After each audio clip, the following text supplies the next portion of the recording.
10월 31일 뉴스데스크 시작합니다. 사망자 154명, 모두를 비통함에 빠지게 한 이태원 사고가 벌어진 지 이틀이 지났습니다. 저희 MBC는 이번 이태원 참사 보도와 관련해 사고의 직접적인 원인 등 사건 실체를 규명하기 위해 불가피한 경우를 제외하고는 참사 순간의 동영상은 사용하지 않기로 했습니다. 제한적으로 사용하는 경우에도 현장음은 모두 지우고 그 외의 상황은 정지 화면으로 전해드리기로 했습니다. 첫 소식 전해드리겠습니다.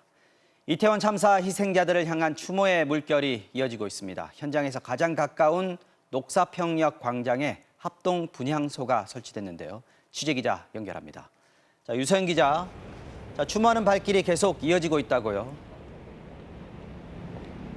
네, 이곳 녹사평역 광장은 사고가 발생한 이태원역과는 약 1km 한정거장 거리에 있는 곳인데요. 퇴근 시간이 지나면서 이태원 사고 희생자들을 위한 합동분향소에는 추모객들이 점점 늘고 있습니다. 수백 송이 국화로 장식된 분향소 앞에는 조문객들이 가져다 놓은 국화 다발이 수북하게 쌓였습니다. 통제선을 따라 조문을 기다리는 줄도 길게 늘어섰습니다. 방명록에는 지켜주지 못해 미안하다는 어른들의 회한 섞인 글이 줄을 이었습니다. 사고 현장에 인접한 이태원역 1번 출구에도 조화와 추모글이 가득 놓이는 등 추모 물결은 이어지고 있습니다. 근처 상점들도 어제부터 추모 문구를 내건 채 휴업하는 곳들이 많아 거리는 한산한 분위기입니다. 이미 주변 100여 개 업소는 영업을 중단하고 추모에 동참했고 상점 대부분은 국가 애도 기간인 오는 5일까지 휴업을 이어갈 예정입니다.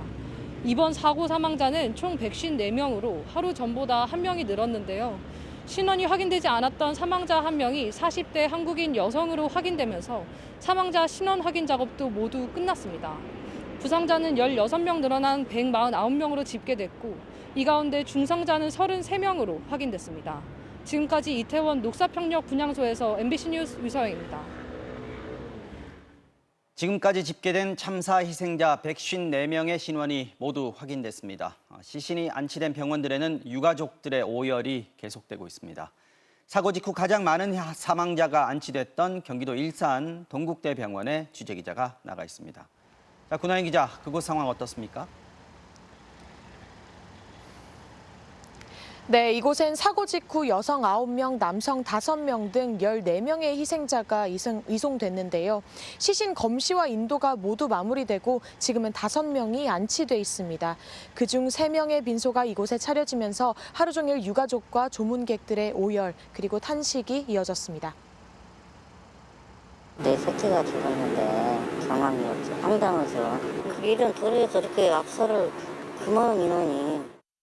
고생하기 위해서 어떻게 길을 걷다가 이렇게 생떼 같은 애들이 죽을 수가 있냐고요. 너무 화가 납니다. 오후 4시쯤에는 우리나라와 오스트리아 국적을 가진 25살 남성 사망자의 가족이 이곳에 도착했습니다. 오스트리아에서 급히 달려온 부모님이 뒤늦게 아들의 얼굴을 확인하고 오열하면서 많은 이들을 안타깝게 했습니다. 아직까지 사망자 2명의 유가족은 이곳에 도착하지 못한 상태인데요. 그중 1명인 호주 국적 25살 여성 사망자의 부모님은 딸의 부고 소식을 듣고 급히 비행기에 올랐지만 내일 밤 9시는 돼야 도착할 것으로 전해졌습니다. 이곳에 희생자들이 안치돼 있다는 소식이 전해지면서 추모하려는 시민들의 발길도 이어지고 있습니다. 병원 측은 일반인 조문객들을 위해 장례식장 로비에 별도의 공동 분향소를 마련했습니다. 전체 부상자 가운데 중상자는 현재 33명으로 파악되고 있습니다. 제때 심폐소생술을 받지 못한 중상자 일부가 여전히 의식을 찾지 못하고 있어 의료진들이 사투를 벌이고 있습니다. 지금까지 일산 동국대병원에서 MBC 뉴스 구나인입니다.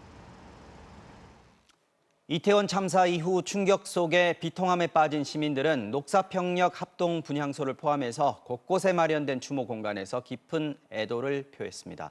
소중한 사람을 잃은 이들에게 위로를 전했고 안전한 나라를 만들어달라고 호소했습니다. 양소연 기자가 전해드립니다. 참사 현장으로부터 500m 정도 떨어진 서울 녹사평역 삼거리.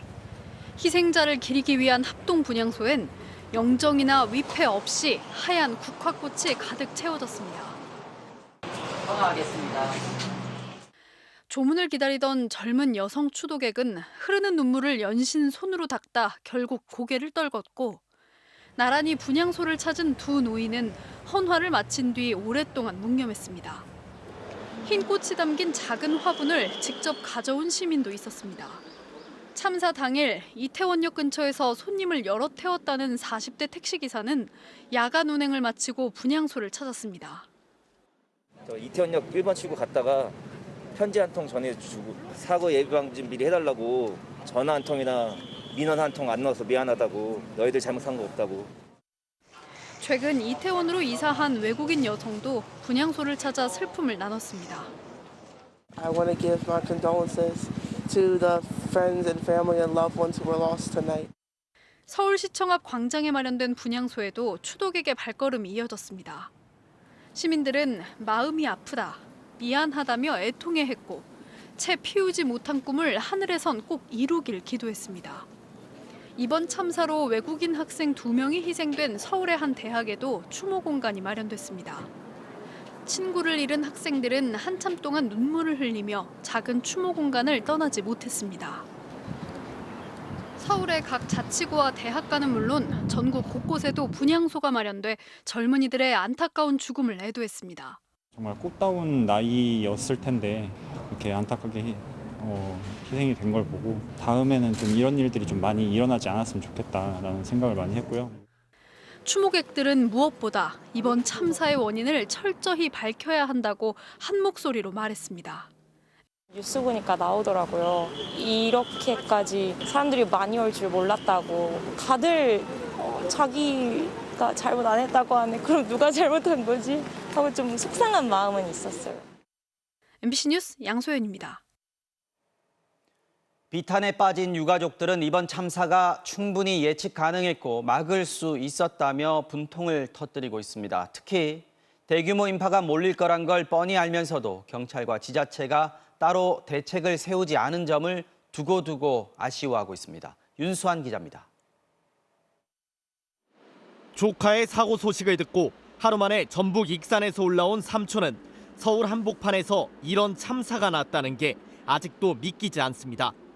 막내가 공부 잘했대요. 맹랑하고 이쁘고 성격도 발랄하고 키우는데 부모님들은 억장이 무너지죠. 나도 황당한, 삼촌도 황당한데.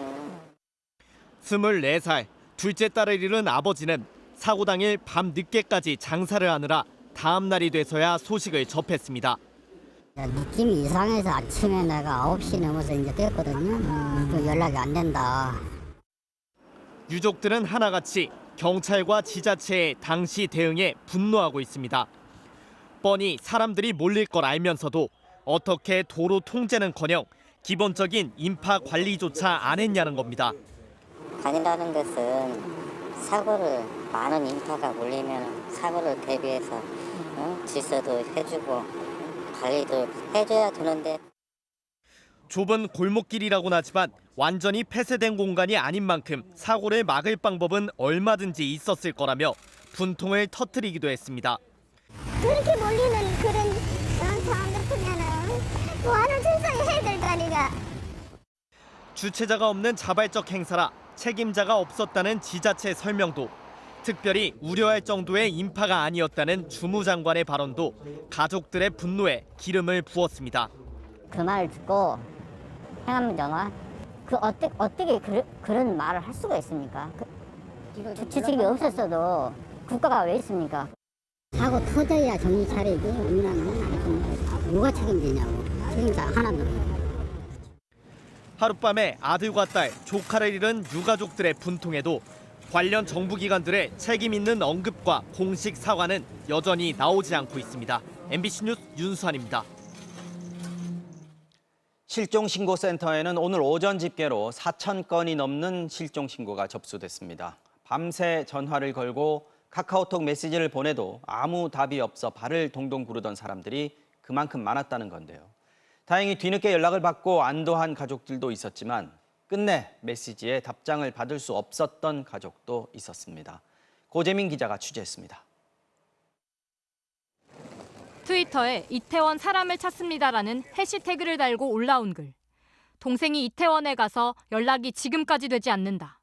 헬로윈 분장한 180 이상 남성을 목격했다면 꼭 도와달라.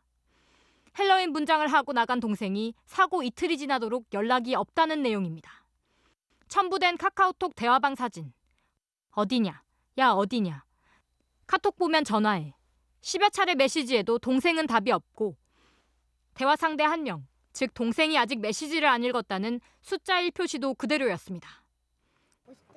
둘째 딸 전화 안 되네. 아빠 이태원 해밀턴 호텔 부근에 있음. 사고 소식을 듣자마자 이태원으로 달려간 아빠의 메시지 옆에도 숫자 1이 남았습니다. 기다리는 수밖에 없죠. 어디가 있는지. 생사일보만 확인되면 되지 뭐. 사람 짓이 뭔지. 이제 숫자 1은 영영 지워지지 않습니다. 밤새 딸을 찾아 돌아다닌 끝에 이미 딸아이가 수도권의 한 병원 영안실에 안치됐다는 걸 알게 됐습니다. 우리 조카가 여기 행사에 간다고 저녁에 이제 그래서 부모 입장에서는 애가 연락이 안 되니까 계속 잠을 못 자고 계속 체크하다가 가족이나 친구와 연락이 끊겼다는 실종 신고는 4,400건 넘게 접수됐습니다.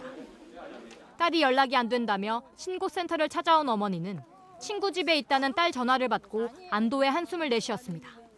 우리 딸아이가 잘 있다고 하네요. 친구 결혼식 뒤풀이를 간다며 나갔던 아들도 뒤늦게 연락을 해왔다고 합니다. 아들한테서 연락이 왔어요. 인천에 있대요. 인천에서 뒤풀이하고. 아, 다행이네요. 정말. 안도하며 발길을 돌리던 어머니는 문득 주저앉아 오열을 쏟아냈습니다. 우리 애는 이제 있으니까 이제 다행인데 다른 애들이 너무 많이 죽었어요. 어떡해. 그 애들 어떻게 하면 좋아요. MBC 뉴스 고재민입니다. 사고 수습이 어느 정도 마무리되면서 이태원 참사로 숨진 희생자들의 빈소도 병원마다 속속 차려지고 있습니다. 장례식장 안내판의 고인 자리에 꽃다운 나이의 청년의 사진들이 내걸렸고 황망하게 찾아온 갑작스런 죽음에 빈소 분위기는 온종일 무겁고 침통했습니다. 김현지 기자가 다녀왔습니다. 장례식장의 빈소 안내판에 환하게 웃는 청년의 사진이 붙었습니다. 숨진 사람을 뜻하는 한자 고자를 달고 적힌 이름, 밑에는 26살, 30살이라고 적혔습니다. 고인 옆 상주 이름을 적는 자리에는 아버지와 어머니, 형제 자매의 이름이 올라 있습니다. 참사 발생 이틀이 지나면서 희생자들이 이송된 병원마다 속속 빈소가 차려졌습니다. 갑작스런 황망한 소식에 유족과 친지들은 말문조차 열지 못했습니다. 막내딸이에요. 늦게 낳고. 그날 얘기하고 갔대요?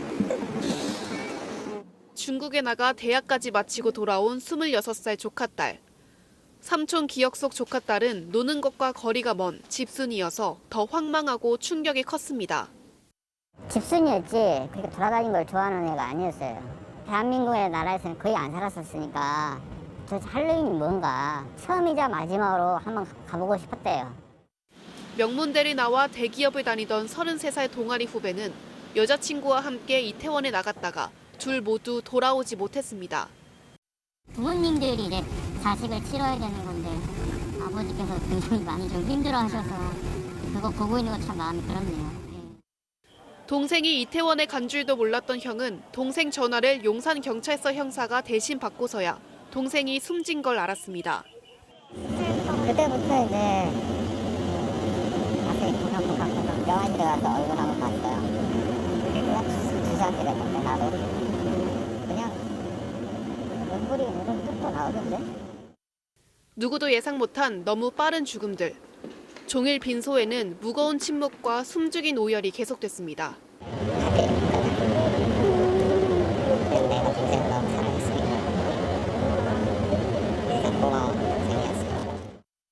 MBC 뉴스 김현지입니다. 이번 참사 희생자들 중에선 지역에서 서울로 찾아온 청년들도 적지 않았습니다. 새로운 직장과 학교 생활을 시작한 아들, 딸들을 허망하게 보내야 하는 부모들은 눈물을 멈추지 못했습니다. 임지은 기자의 보도입니다. 사고 당일 딸이 남긴 마지막 메시지를 한참 들여다보는 아버지. 서울로 취직한 10대 딸은 직장 동료와 이태원으로 놀러 간 뒤 다시 돌아오지 못했습니다. 전남에서 고등학교를 졸업하고 미용사의 길을 걷던 딸은 4개월 전 상경에 꿈을 펼치려 하고 있었습니다. 하고 싶은 걸 최대한 해라고. 착실해요. 너무 착실해갖고 어젯밤에 이제 여기 와서 얼굴 봤는데 잠자고 있는 것 같아요. 아버지는 헬로윈 축제에 입고 갈 옷이라며 찍어보낸 딸의 사진을 보며 참았던 울음을 터뜨립니다. 말로 표현 못하죠. 느끼지도 않고 지금 이런 얘기하고 있어도 느끼지도 않고. 초등학교 단짝과 이태원을 갔던 20대 여성은 친구와 함께 영면에 들었습니다. 딸과 친구는 사고 10분 전 이태원에서 장소를 옮기려다 밖으로 나갔다 사고를 당했습니다. 딸을 찾으러 급히 서울로 간 어머니는 10분이라는 말이 머리에서 떠나지 않습니다. 혹시나 희망의 끈을 안고 이게 제발 한번 이름 한 번만 불러달라 했더니 했는데 없다고 하더라고요. 10분만 더 있었어도 그 술집에 좀 있었어도 아이가 사고를 안 당했을 건데 기가 차죠.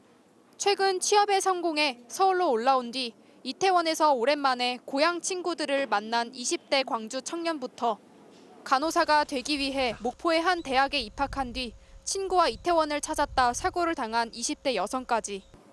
광주 전남 지역에서만 이태원 참사로 11명의 생명이 꺼졌습니다. 그리고 이제 막 꽃을 피우려 했던 아들, 딸을 잃은 부모의 눈물은 멈추지 않고 있습니다. MBC 뉴스 임지은입니다.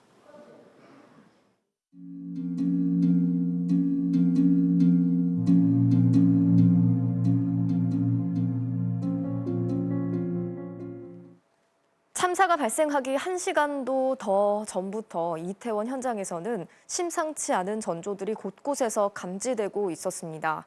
그러다 밀고 밀리는 현상이 시작이 되면서 사람들은 강한 압박으로 숨조차 쉬기 힘들어졌고 의식을 잃고 쓰러지는 사람들이 속출했습니다.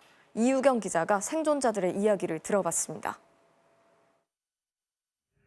비극이 시작되고 약 1시간 반 전인 그제밤 8시 50분. 이미 인파로 꽉 들어찬 가운데 심상찮은 이야기가 벌써부터 나옵니다. 그리고 1시간 뒤 해당 골목길은 물론 그 주변까지 인파로 가득 찼고 밀지 말라는 말이 곳곳에서 들립니다. 한 발짝도 뗄 수 없게 된 어느 순간부터 누군가로부터 시작된 밀치는 힘이 강하게 느껴졌다고 생존자들은 말합니다. 남자분들이 그냥 갑자기 우리가 힘 더 세.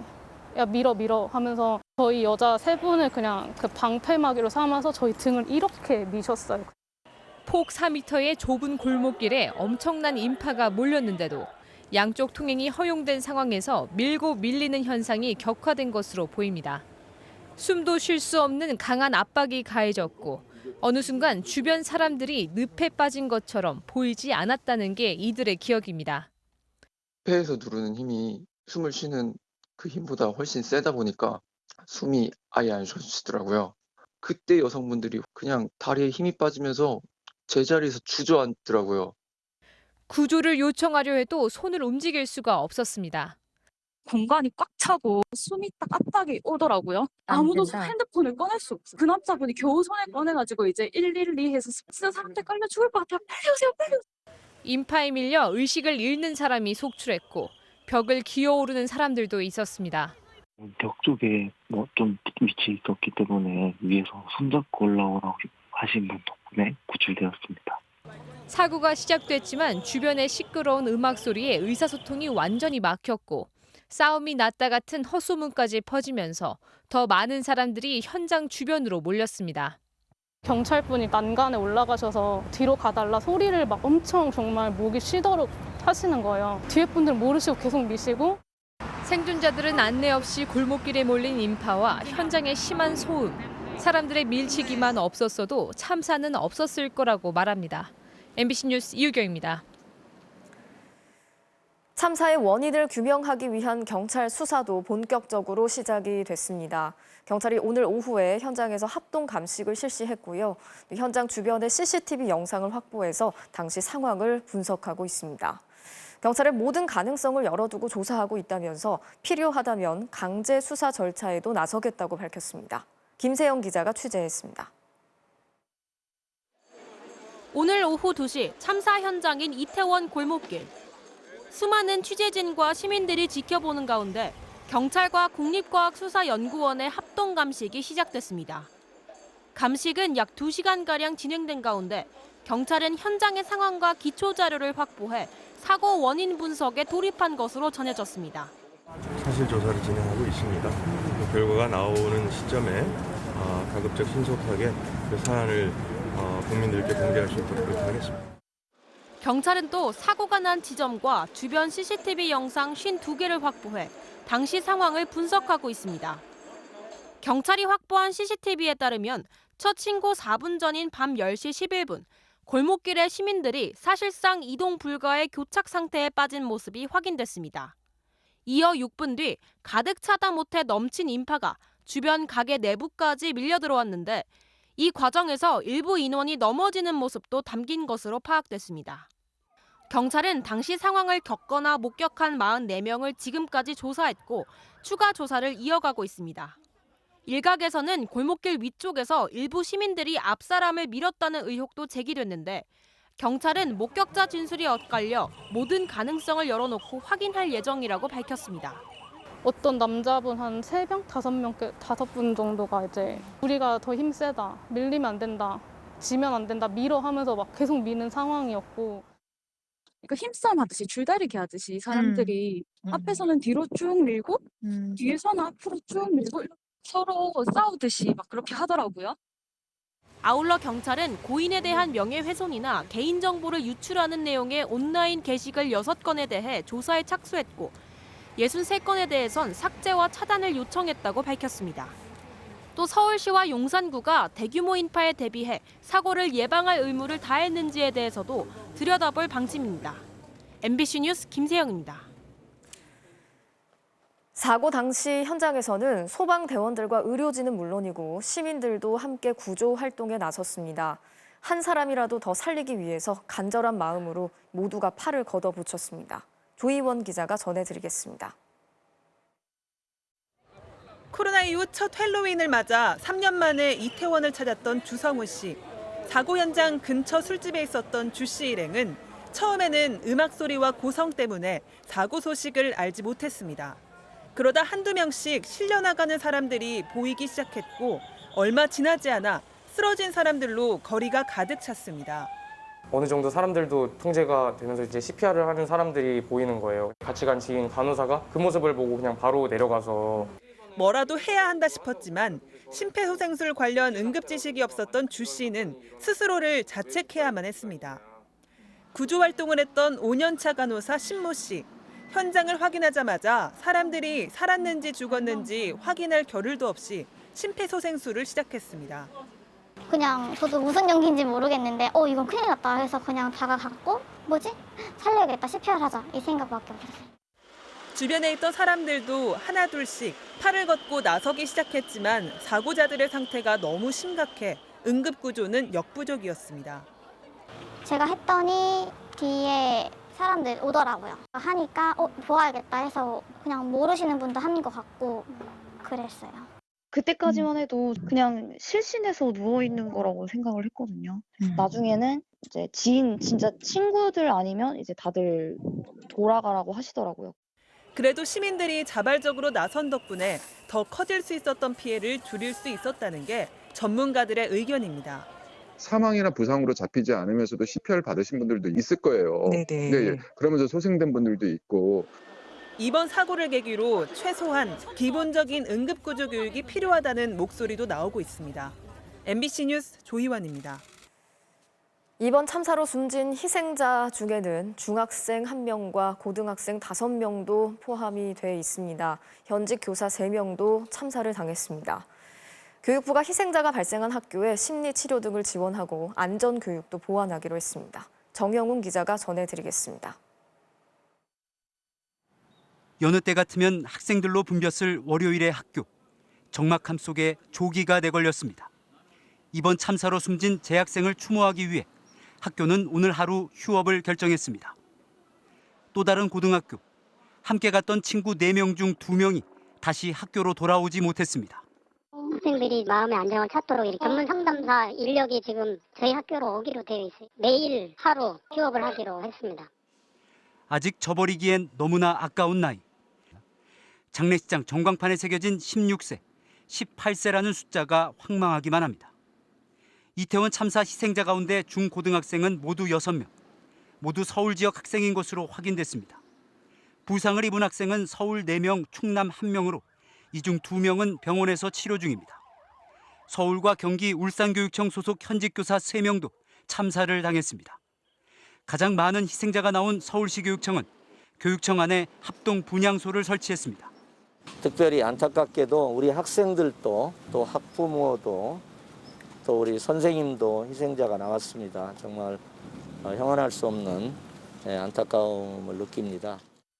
정부는 희생자가 발생한 학교에 전담팀을 꾸려 심리치료 등을 지원하고 학교 안전교육도 보완할 방침입니다.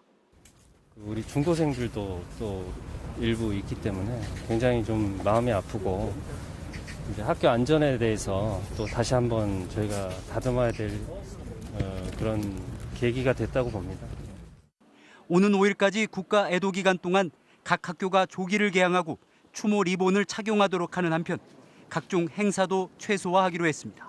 MBC 뉴스 정용훈입니다. 이번 참사로 인해서 외국인 사망자도 26명 발생했습니다. 모두 14개의 나라, 국적은 다르지만 한국이 좋아서 찾아온 청년들이었습니다. 이들의 가족들 역시 먼 타국에서 들려온 비통한 소식에 슬픔을 감추지 못했습니다. 김장훈 기자가 전해드리겠습니다. 오늘 오전 일본 북부 홋카이도 나카시베츠 공항. 취재진의 카메라 사이를 황급히 뚫고 가는 남성은 26살 딸 토미카와 메이의 아버지입니다. 한국어를 배우기 위해 한국에 유학 간 딸은 이태원 참사 이후 연락이 두절됐습니다. 딸의 소식은 대신 외무성을 통해 사망 통보로 전해졌고 지금 한국으로 떠나는 길입니다. 早く娘会いたいです。最後までね、大丈夫だと思ってたんですけど。 지금까지 확인된 외국인 사망자는 이란 5명, 중국과 러시아 각각 4명, 미국과 일본 각각 2명 등 모두 14개국 26명. 국적은 다르지만 한국을 좋아한다는 같은 이유로 정든 고향을 떠나 한국 학교를 다니고 직장을 다니던 평범한 청년들이었습니다. 지금은 각각 다른 영안실에 안치돼 있습니다. Been here and I want to give my condolences to the friends and family and loved ones who were lost tonight. 외신들은 이들 청년들의 죽음 소식을 부모들의 슬픔과 함께 담아 전하고 있습니다. 교환학생으로 한국에 왔다 사고를 당한 스티븐 씨의 부모는 한 번에 수억 번을 찔린 것 같았다고 당시 심정을 전했습니다. 역시 교환학생으로 한국을 찾았다 변을 당한 기스케 씨의 부모는 딸을 잃고 우리는 완전히 황폐해졌다고 말했습니다. 사고 후에 주한미국 대사관은 참사 희생자들에게 위로를 표하기 위해 조기를 내걸었고 주한 중국 대사관도 동참했습니다. 합동 분향소에는 서울에 있는 외국인들도 찾아 동감의 심정으로 위로를 전했습니다. Because all people were young people, they wanted to have fun. 외교부는 외국인 희생자들에게도 장례비 등 지원해 우리 국민과 똑같이 대우하도록 했고 법무부는 외국인 희생자 가족을 위해 비자 면제 등 입국 심사를 간소화하기로 했습니다. MBC 뉴스 김장훈입니다. 서울 수도권뿐 아니라 지역에서 올라온 20, 30대 청년들의 희생도 컸습니다. 서울에 다녀오겠다던 딸의 죽음이 여전히 믿기지 않는 유족들은 사고 이후 당국의 대처가 허술했다며 분통을 터뜨렸습니다. 윤웅성 기자가 취재했습니다. 앳된 얼굴의 20살 막내딸이 영정사진 속에서 웃고 있습니다. 친구와 서울에 다녀오겠다던 막내딸이 주검으로 돌아왔다는 사실이 아버지는 아직도 믿기지 않습니다. 저거 텔레비 좀 봐봐. 사고 났대. 저기 우리 가 누워있대. 친구한테서 전화를 받은 거예요. 우리 애기 엄마가. 하고 싶은 일을 하겠다며 대학에 가지 않고 쇼핑몰을 운영하던 당차고 장난기 많은 살가운 딸이었습니다. 하고 싶은 것도 마련해주고 댄스도 했었고 패션 디자인 공부도 전문적으로 그것도 배웠어요. 뜬 눈으로 밤을 지새운 뒤 첫 기차를 타고 서울에 도착했지만 딸의 흔적은 어디서도 찾을 수 없었습니다. 한남동 주민센터와 순천향 대학병원을 오가며 하염없이 기다리던 유족은 오후가 돼서야 딸의 시신이 경기 용인으로 옮겨졌다는 연락을 받았습니다. 친구가 옆에 있는데 이걸 쫓아냈다는 거야. 가라고. 없는 연구자도 찾아야 되는 판에 있는 연구자를 쫓아내. 결국에 그래서 오후 2시까지 대책 없이 그러고 있었던 거예요. 아버지는 사고를 막지 못한 것도 사고 이후 대처도 이해할 수가 없다며 정부의 분통을 터뜨렸습니다. 대전과 충남 지역에서 숨진 희생자만 8명. 지역 대학들은 희생자를 애도하는 의미로 조기를 개항했고 교내 축제 등 행사를 취소하거나 연기했습니다. MBC 뉴스 윤웅성입니다.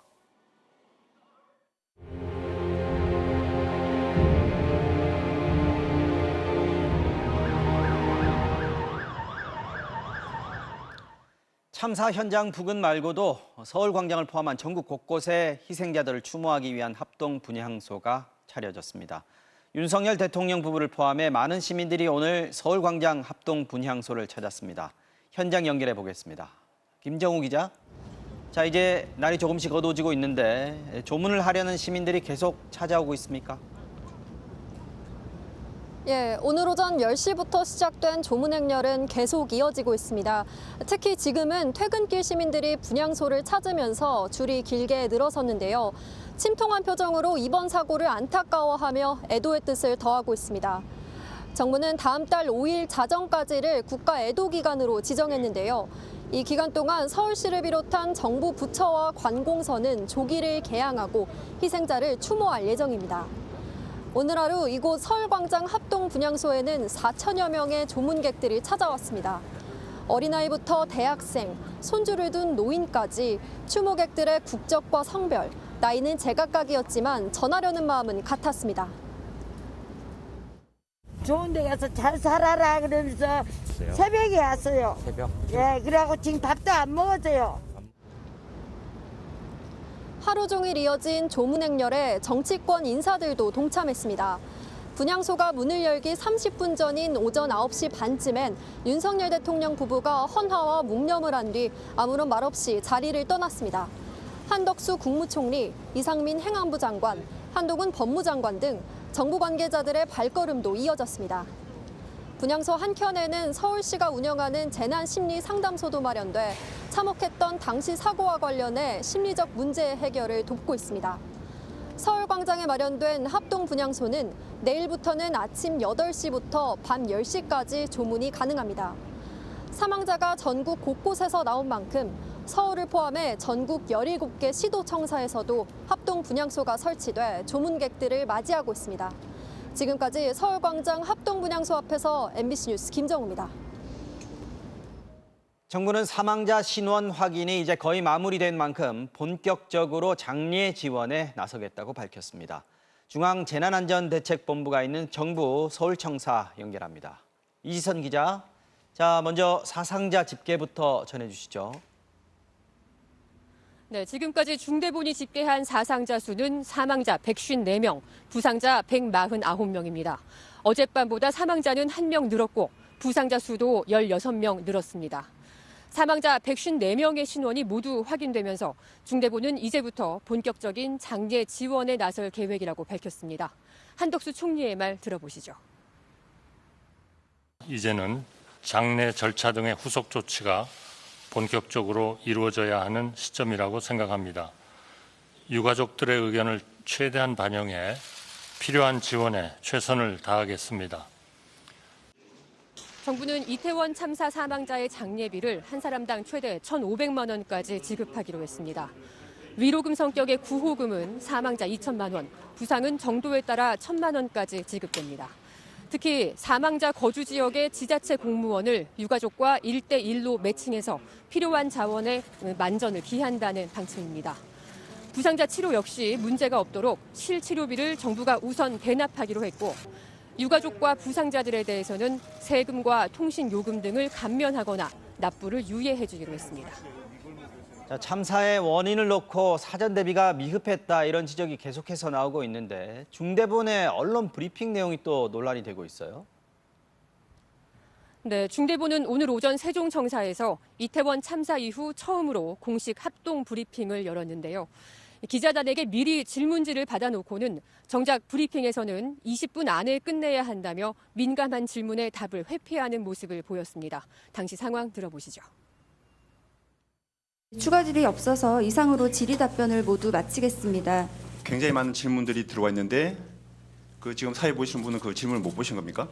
JTBC 질문입니다. 첫 번째, 일방 통행이나 도로 통제, 지하철 무정차 등의 조치를 취하지 않았던 이유를 말씀해 주시고요. 그 질문 나오면 다 소화를 해야 되는 건가요? 정부 기관끼리도 서로 말이 엇갈렸는데요. 용산경찰서가 경찰 200명을 이태원에 배치했었다고 밝혔다가 이후 137명으로 조정한 이유를 묻자 경찰청 과장은 200명 배치 계획을 지금 처음 듣는다고 말하기도 했고요.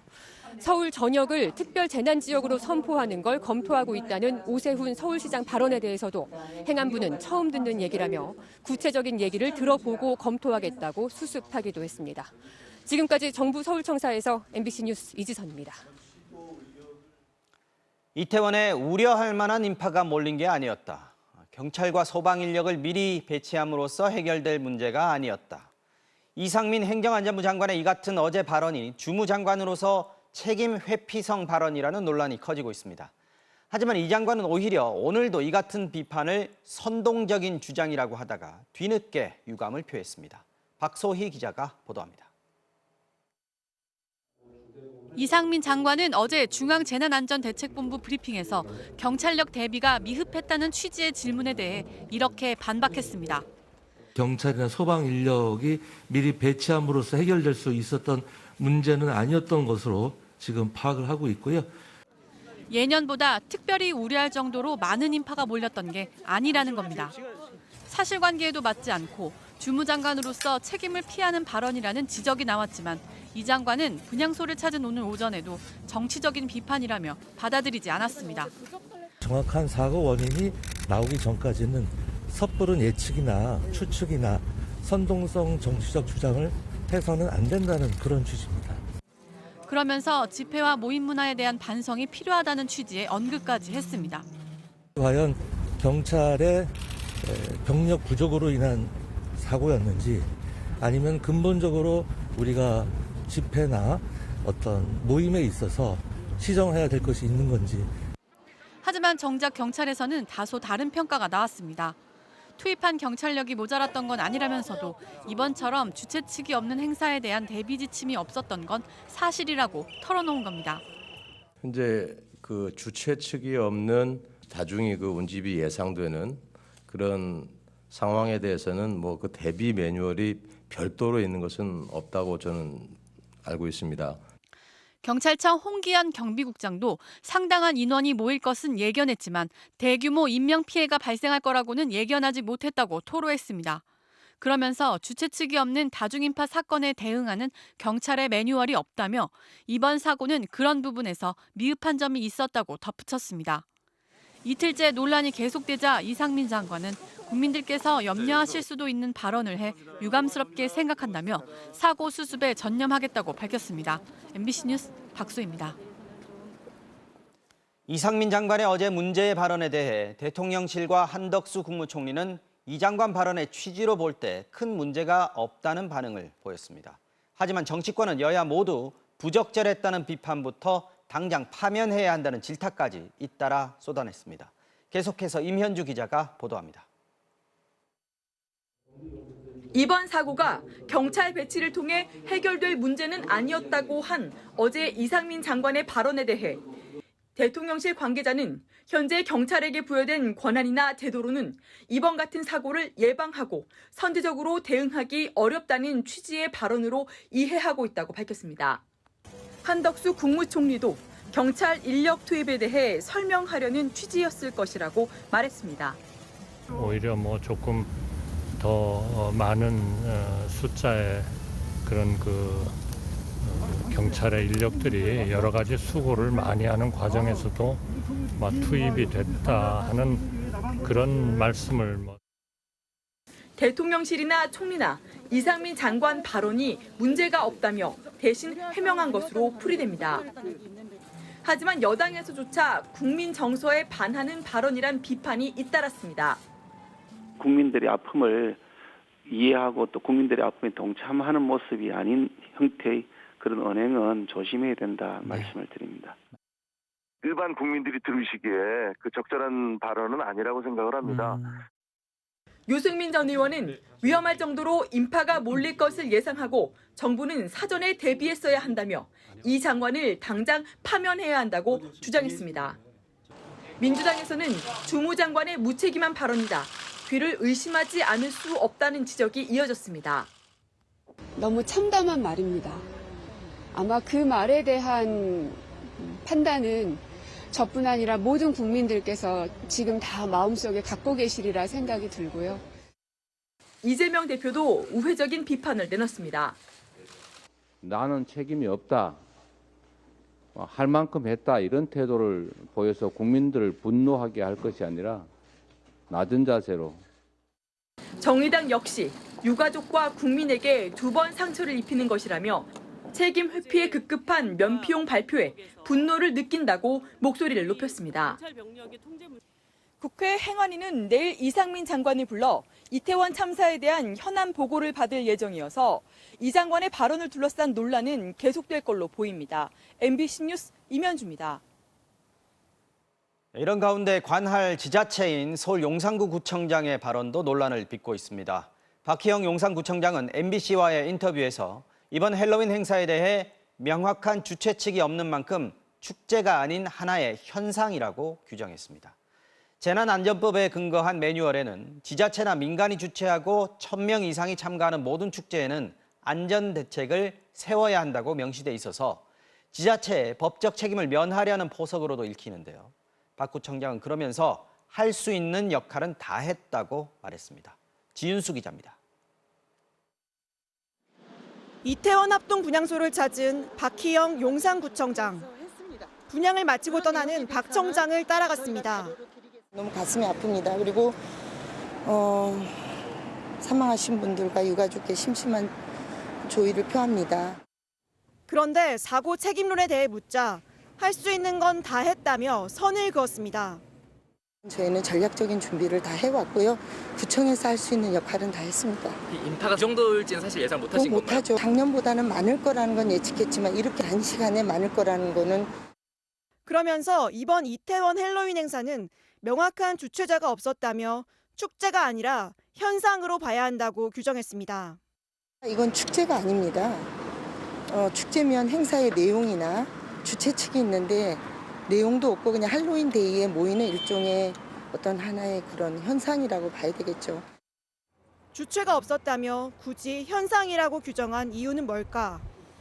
재난안전법에 근거한 매뉴얼에는 지자체나 민간이 개최하면서 1,000명 이상 참가하는 지역축제는 안전대책을 세워야 한다고 명시돼 있습니다.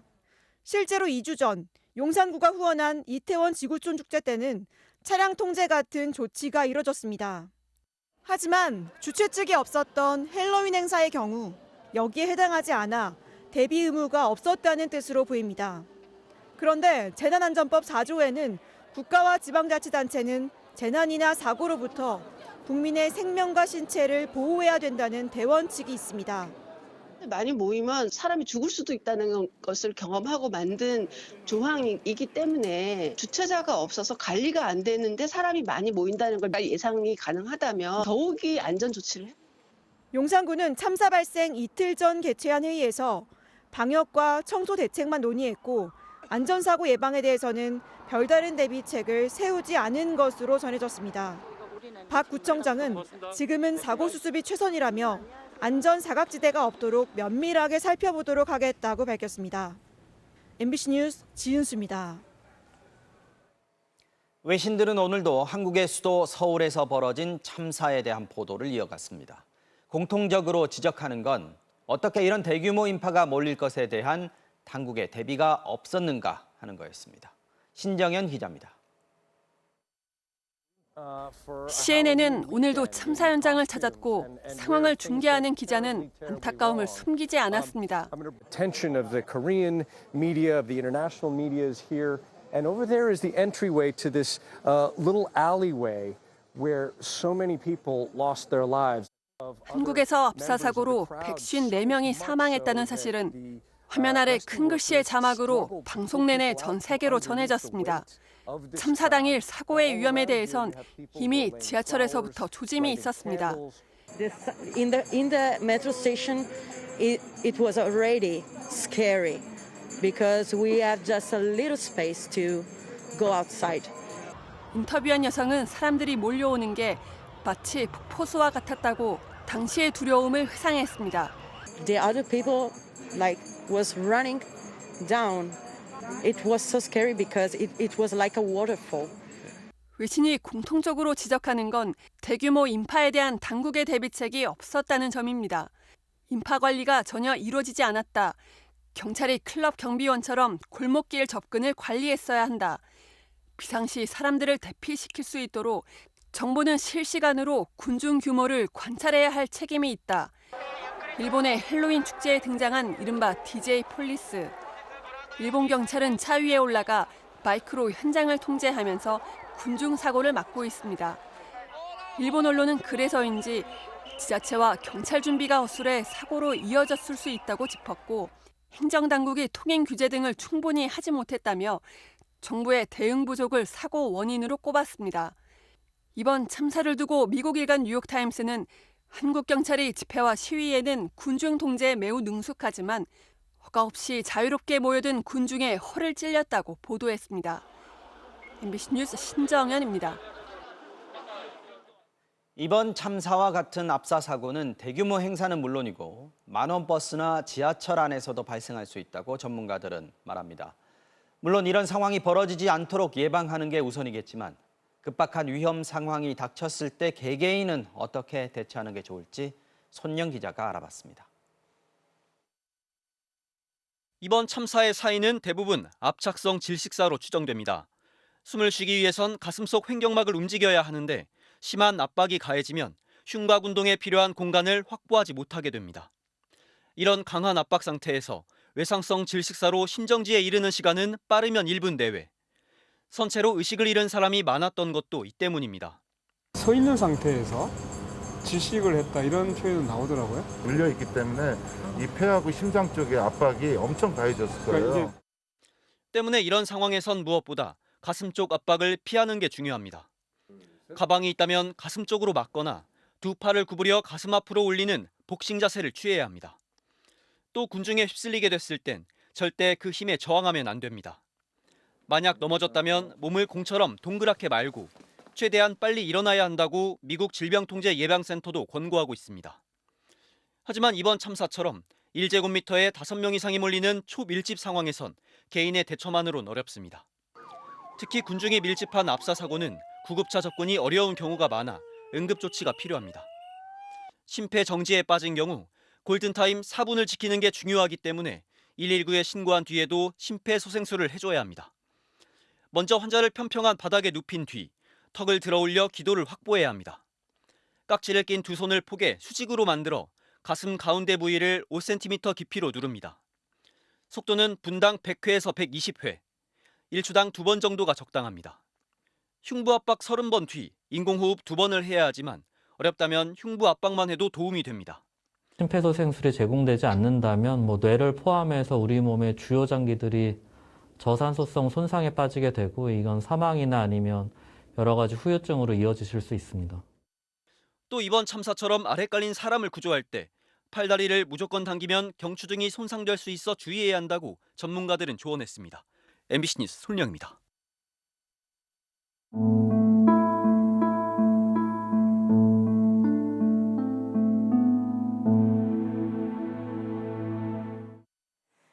희생자들을 추모하고 유족들과 슬픔을 나누려는 조문 행렬이 하루 종일 이어졌습니다. 윤석열 대통령 부부도 합동 분향소를 찾아서 조문하고 주최자가 없는 행사에도 적용할 수 있는 사고 예방 시스템을 마련하라고 지시했습니다. 여야 지도부도 조문에 동참했는데 이번 참사와 관련해서 강조하는 지점이 서로 달랐습니다. 이기주 기자가 전해드리겠습니다.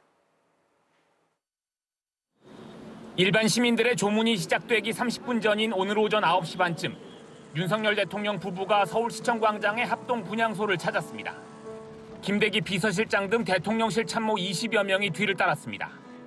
굳은 표정의 윤 대통령은 합동분향소에 헌화한 뒤 10여 초간 묵념하며 희생자들을 추모했고 방명록 작성이나 별다른 언급 없이 약 2분간의 조문을 마치고 분향소를 떠났습니다. 이후 주최자 없는 행사에도 적용할 수 있는 인파사고 예방 시스템을 마련하라고 지시하면서 다시 한번 안타까움을 표시했습니다. 꽃다운 나이에 많은 젊은이들이 미처 꿈을 펼쳐보지도 못하고 비극을 당해 너무나 비통하다는 심경을 재차 밝혔습니다. 애도 기간 중 정쟁 중단을 선언한 여야는 원활한 사고 수습을 위해 대통령실에 대한 국정감사를 다음 주로 연기하는 데 합의했습니다. 하지만 이번 참사를 보는 시각차는 분명했습니다. 서울광장 분향소에 조문한 국민의힘 지도부는 지금은 추궁의 시간이 아니라 추모의 시간이라며 사회 안전망을 강조했습니다. 우리 안전망, 안전 시스템을 철저하게 다시 점검해보는 필요가 있겠다. 반면 이태원 분향소를 찾은 민주당 지도부는 막을 수 있었던 사고가 아닌지 국민들의 의구심을 해소해야 한다고 밝혔습니다. 올해는 더 많은 사람이 올 걸로 충분히 예측되는데 통제 계획조차도 없고 실제 통제도 없었단 말이에요. 이런 가운데 불필요한 모임이나 음주 등을 중단하라는 당의 지침에도 불구하고 민주당 서영석 의원이 어제 당원들과 술자리를 가진 사실이 드러나 논란이 일자 이재명 대표는 당 윤리감찰단에 감찰을 지시하는 등 사실상 서 의원에 대한 징계 절차에 착수했습니다. MBC 뉴스 이기주입니다. 참사가 일어난 이태원에서는 휴업을 결정한 상점들이 100곳이 넘는다고 합니다. 희생자들을 추모하는 의미로 국가 애도 기간 동안에는 가게 문을 열지 않겠다고 나선 건데요. 이태원뿐 아니라 젊은이들이 많이 모이는 강남이나 홍대 일대에서도 휴업 분위기가 확산되고 있습니다. 최경재 기자가 전해드리겠습니다. 이태원 참사가 발생했던 골목길 인근입니다. 상점 대부분 문이 굳게 닫혀 있습니다. 술집에도 음식점에도 고인의 명복을 비는 문구와 함께 휴업 사실을 적은 안내문이 붙었습니다. 제가 일을 안 했으면 여자친구랑 아마 놀러 갔을 텐데 안 간 거거든요. 또 한창 꽃다운 나이에 돌아가신 분들도 너무 안타깝고 그런 분들을 추모하는 마음으로 가게를 열지 않게 됐고요. 소상공인들이 이렇게 휴업을 결정한 건 참사 희생자들을 추모하기 위해서입니다. 국가 애도 기간인 다음 달 5일까지 추모 휴업에 동참하는 상점은 100여 곳에 이릅니다. 황망한 마음이 말할 길이 없죠. 내가 조금 이득을 보고 안 보고 떠나 돌아가신 분들이 이제 20대, 30대잖아요. 그분들의 이제 아버지 세대 정도 되잖아요. 마음이 더 짠하고 그런 거죠. 추모 휴업은 이태원뿐 아니라 서울의 다른 지역으로도 확산되고 있습니다. 강남 지역의 대형 클럽 4곳은 헬로윈 기간 문을 열지 않기로 했고 젊은이들이 몰리는 홍대 거리에서도 클럽과 술집 등 50여 곳이 문을 닫았습니다. 많은 소상공인들은 굉장히 슬픔에 잠겨 있는 상태고 이태원뿐만이 아니라 저희 홍대에서도 자칫 방심을 하면 문제가 생길 수 있다라는. 문을 연 가게들도 음악 소리를 줄이며 조용한 영업을 이어가는 분위기입니다. 마포구, 강남구 등 자치구들도 축제성 행사를 취소하는 한편 국가 애도 기간 내 휴업을 권고했습니다. MBC 뉴스 최경재입니다. 스포츠계에서도 추모와 애도의 물결이 이어지고 있습니다. 내일부터 시작되는 프로야구 한국 시리즈에서는 관중들의 응원을 자제하기로 했고요. 다른 종목 선수들도 묵념과 검은 리본으로 안타까운 마음을 전했습니다. 또 직접 분향소를 찾거나 SNS를 통해서 희생자와 그 가족들을 위로하기도 했습니다. 김수근 기자가 취재했습니다. 올 시즌 프로야구 우승팀을 가리는 한국 시리즈 1차전을 하루 앞두고 SSG와 키움, 양팀 감독과 선수들은 가슴에 검은 리본을 달고 희생자와 유가족에게 애도의 뜻을 전했습니다. 희생자분들과 그리고 유가족분들께 깊은 애도 표합니다. 한 가정의 아빠 그리고 또 부모로서 많은 아픔을 동감하고 있습니다. 많은 희생자와 유가족분들의 마음을 어떻게 이해하고 위로를 드려야 될지 모르겠습니다. 키움의 외국인 선수 푸이그도 SNS에 글을 올려 뜻을 함께했습니다. 한국야구위원회는 희생자들을 추모하기 위해 응원과 사전 행사를 최소화하기로 했습니다. 국가 애도 기간 중에 열리는 오는 토요일 한국 시리즈 4차전까지 치어리더와 함께하는 단체 응원은 물론 대형 스피커와 축포 사용을 금지하는 한편 시구 행사도 하지 않기로 했습니다. 대신 경기장 안전 요원을 늘려 관중이 퇴장할 때 안전 관리를 더 철저히 하겠다고 밝혔습니다. 다른 스포츠들도 추모에 동참했습니다. 남녀 프로배구와 농구는 국가 애도 기간인 오는 5일까지 경기 전 희생자들을 위한 묵념과 함께 검은 리본을 단 채 경기를 진행할 예정이고 올 시즌 K리그 우승팀인 울산현대는 홍명보 감독과 주장 이청용 등 선수단이 직접 서울시청 분향소를 찾아 희생자를 애도했습니다. SNS에서도 추모 물결이 이어지고 있습니다. 온통 이번 참사 생각뿐이라며 멀리 있지만 피해자와 그 가족들에게 자신의 모든 힘을 전하고 싶다는 손흥민에 이어 여자 배구 김연경과 쇼트트랙 최민정도 이태원을 위해 기도한다며 희생자들의 명복을 빌었습니다. MBC 뉴스 김수근입니다. 이번 참사와 같은 국가 재난 수준의 인명피해를 마주했을 때 생존자와 유족들은 물론이고요. 목격자와 현장에 있었던 구조 인력들까지 심각한 트라우마에 시달릴 수 있다고 전문가들은 우려하고 있습니다. 영상과 사진을 통해서 참사를 간접적으로 경험한 경우에도 트라우마가 나타날 수 있다고 하는데요. 먼저 조재영 기자의 리포트 보시고 좀 더 이야기 나눠보겠습니다. 간신히 살아남았습니다. 옆에 있던 사람들이 숨져가는 모습을 그저 지켜볼 수밖에 없었습니다. 처음에 이게 발이 닿였는데 이젠 발도 안 닿이더라고요. 목만 들어 올린 상태로 이제 바닥이 안 닿기 시작할 때부터 아 진짜 내가 죽는구나. 사람들 눈이 다 돌아가 있고. 참사 현장을 직접 목격한 이에게도 고통은 찾아왔습니다. 그냥 너무 황망하고 그때 제가 봤던 장면들이 너무 비현실적이라고 느껴져서 제가 지금 어떤 감정인지도 잘 모르겠고 죄책감까지 든다고 말합니다. 돌아가신 분들이 힘없이 돌아가신 그런 장면을 볼 수밖에 없었어요. 그게 죄책감이 계속됐습니다. 수많은 재난을 겪은 20년 차 구급대원에게도 그날의 참혹한 광경은 전쟁터를 방불케 했습니다. 5분이고 10분이고 CPR을 계속하면 살 수 있다. 이런 심정으로 한 분 한 분 진짜 열심히 했거든요. 근데 계속 쏟아져 나오니까 전쟁 안에 우선은 이런 모습이. 한 경찰관은 한 분이라도 더 살리지 못해 죄송하다며 자책하는 글을 올리기도 했습니다. 우리 소방관뿐만 아니라 경찰관 또 보건소 직원분들 또 그 주변에 그 같이 저는 이제 시민분들도 걱정이 되는 거예요. 우리는 이게 직업이지만 그분들은 이게 일생 처음 경험하시는 거잖아요. 충격적인 재난을 겪었을 때 유발되는 심리적 외상인 트라우마. 희생자와 생존자는 물론 그 가족과 지인, 그리고 상황을 직접 맞닥뜨린 사람들, 예를 들어 의료진과 경찰, 취재진에게서도 트라우마가 나타날 수 있습니다. 말리지 못했다, 구하지 못했다 같은 자기 비난과 죄책감이 대표적 감정 반응입니다.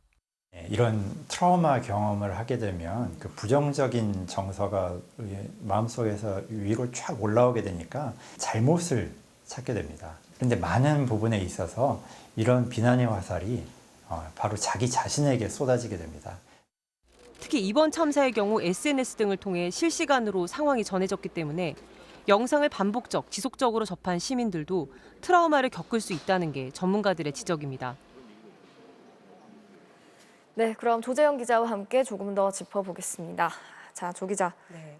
이번 참사를 직접적으로 겪은 사람들은 물론이고요. 또 간접적으로 겪은 사람들에게도 이 트라우마 반응이 나타날 수 있다고 하는데 구체적으로 어떤 증상들이 나타나는지 좀 짚어주시죠. 네, 당사자든 주변이든 관련 증상들을 좀 잘 살펴봐야 할 것 같은데요. 예. 우선 생존자에게서 나타날 수 있는 대표적인 증상은 참사 당시에 끔찍한 기억이 불쑥불쑥 떠오르는 재경험입니다. 예. 이 때문에 불안과 공포, 공황이 찾아올 수 있고요.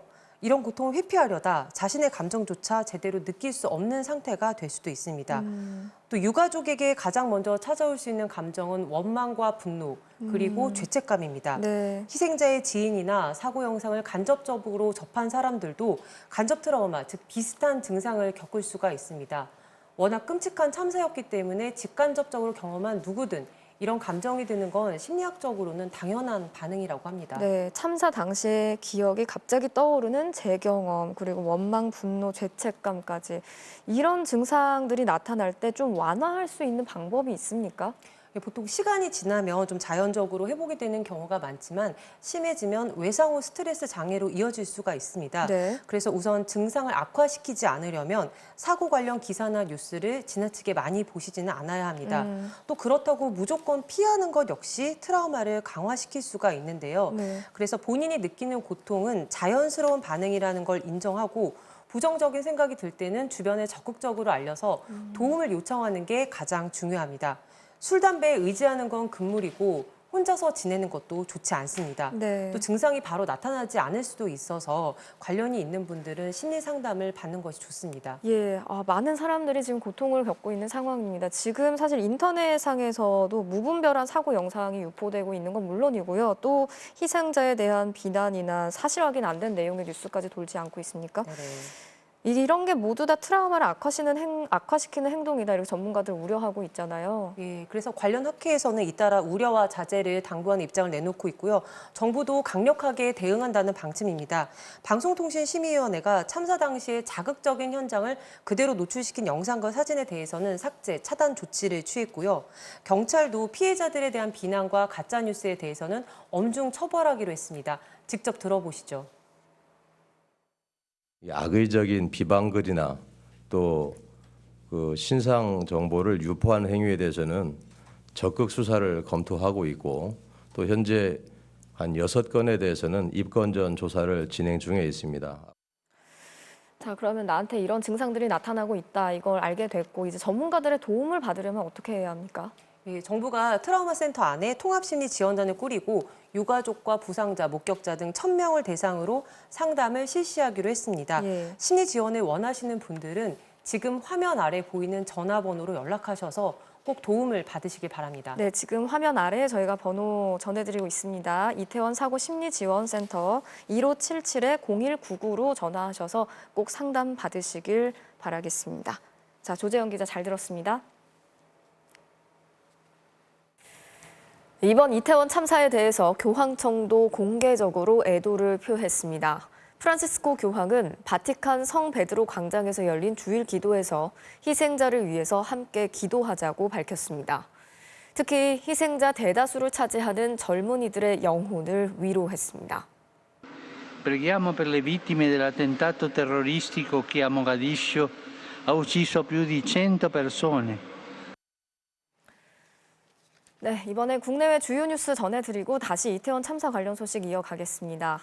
경북 봉화군 광산에 매몰된 작업자들을 구조하기 위한 작업이 엿새째 이어지고 있습니다. 생존 신호를 확인하기 위한 시추 작업이 거의 목표에 가까워졌다고 하는데요. 현장에 나가 있는 취재 기자 연결해서 자세한 상황 알아보겠습니다.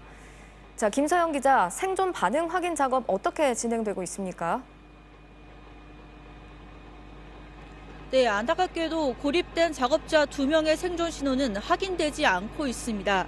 이틀 전부터 작업자들이 있을 걸로 추정되는 방향으로 구멍을 뚫는 시추 작업이 계속되고 있는데요. 4시경을 넣어 생존 신호와 구조 환경을 확인하기 위한 건데 4시간쯤 전에 목표점에 도달했지만 생존 반응은 확인할 수는 없었습니다. 시추기 2대 중 한 대인 지름 7.6cm의 시추기가 목표 지점인 170m를 넘어 185m 아래까지 도달했는데 갱도로 이어지진 않았고 결국 큰 안반에 부딪혀 시추기를 되돌려야 했습니다. 시추 작업이 실패한 시점이 오늘 오후 5시쯤이었는데 이 사실이 1시간 뒤에야 알려져 작업자 가족들이 거세게 항의하기도 했습니다. 지름이 조금 더 큰 나머지 시추기 한 대는 170m 중 아직 절반도 채 내려가지 못했는데 내일 생존 신호를 확인할 시추기 2대가 추가로 투입될 예정입니다.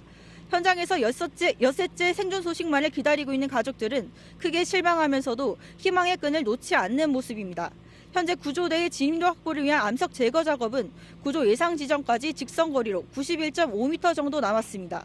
앞선 구간보다는 상대적으로 잘 깨지는 안반 구간이지만 부서진 돌들을 밖으로 끌어낼 레일이 제대로 작동하지 않고 있어서 실제 구조까지는 최소 이틀이 더 걸릴 걸로 보입니다. 지금까지 경북 봉화 아연광산 매몰 사고 현장에서 MBC 뉴스 김서연입니다. 서해 공무원 피격 사건 당시의 감청 자료에 월북이라는 표현이 한 번이 아니고 2번 등장한 것으로 나타났습니다. 또 숨진 공무원이 입고 있던 구명조끼의 한자가 중국식 한자인지는 확인되지 않았고 숨지기 전에 중국 어선에 탔는지도 확실하지 않다고 국방정보본부가 국회에 보고했습니다. 최근 감사원이 내놓은 감사 결과와는 배치되는 내용인데요. 정동훈 기자가 전해드리겠습니다.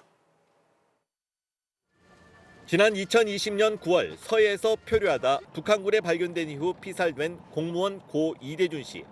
이 과정에서 확보된 군 감청 자료에서 월북이란 표현은 2번 등장했다고 국방정보본부가 국회에 보고했습니다. 국방정보본부는 북한군 당국장관 통신 과정에서 질문에서 월북 1회, 답변에서 월북 1회가 나왔고 다만 이대준 씨 목소리 자체는 수집된 게 없다고 밝혔습니다. 이제까지 일부 여당 의원들은 월북 단어는 한 번만 등장한다고 주장해왔습니다.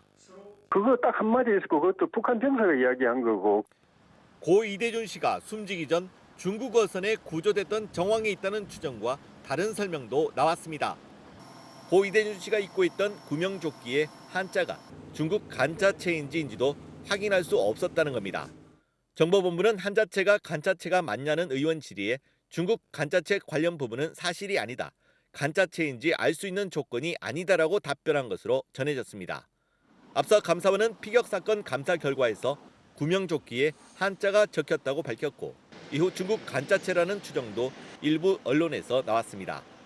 감사원도 이 씨가 중국 등 선박에 옮겨 탄 정황이 있어 북한을 향해 인위적으로 가서 자진월북했다고 보기 어렵다는 취지로 설명한 바 있습니다. 하지만 정보본부는 중국 어선 탑승 가능성에 대해서도 당시 서해 북방 한계선상에 중국과 북한 어선이 다수 있었는데 중국 어선을 특정하는 건 불가능했고 탔는지 안 탔는지도 특정을 할 수는 없었다고 설명했습니다. 서욱 전 국방부 장관의 결정적인 구속 사유로 알려진 밈스 정보 삭제와 관련해선 전파용 60건이 삭제된 것으로 파악됐습니다. 다만 정보본부는 원본은 첩보를 수집한 부대에 그대로 남아있다고 확인한 것으로 전해졌습니다. MBC 뉴스 정동훈입니다. 경기도 수원 일대에서 20대 여성들을 상대로 성폭행과 강도 범행을 저지른 혐의로 징역 15년형을 선고받은 박병화. 저희가 지난달에 보도해드렸는데 박 씨가 형기를 마치고 오늘 출소를 했습니다. 그런데 박 씨가 살게 된 곳이 대학가의 원룸촌이어서 주민들의 우려가 나오고 있습니다. 장슬기 기자가 취재했습니다. 경기 화성시의 한 대학가 원룸촌에 비상이 걸렸습니다. 화성시와 화성시민을 무시하는 법무부는 각성하라! 각성하라! 각성하라! 각성하라! 아침 6시 반 3층짜리 원룸 꼭대기층에 예상 밖의 인물이 이사를 온 겁니다. 수원 연쇄 성폭행범 박병화입니다. 박 씨는 지난 2002년부터 2007년까지 20대 여성 10명을 성폭행하고 금품을 빼앗은 혐의로 15년형을 선고받고 오늘 새벽 출소했습니다. 연고지인 수원으로 갈 거라는 예상이 있었지만 부모의 집에서 가까운 화성에 자리를 잡았습니다. 집주인도 까맣게 몰랐습니다. 박 씨의 어머니가 계약하러 왔기 때문입니다. 모친이랑 계약을 하러 왔고 부동산 통해가지고 한 거라서 저희는 몰랐죠. 진짜 몰랐죠. 오늘 이사 온 것도 사실 몰랐어요. 이 같은 사실은 박 씨가 이사를 마친 뒤 4시간 넘게 지난 오전 11시쯤이 돼서야 성범죄자 알림이를 통해 공개됐습니다. 정명근 화성시장은 즉각 현장을 찾아 법무부가 협의도 없이 일방적으로 거주지를 통보했다며 강하게 반발했습니다.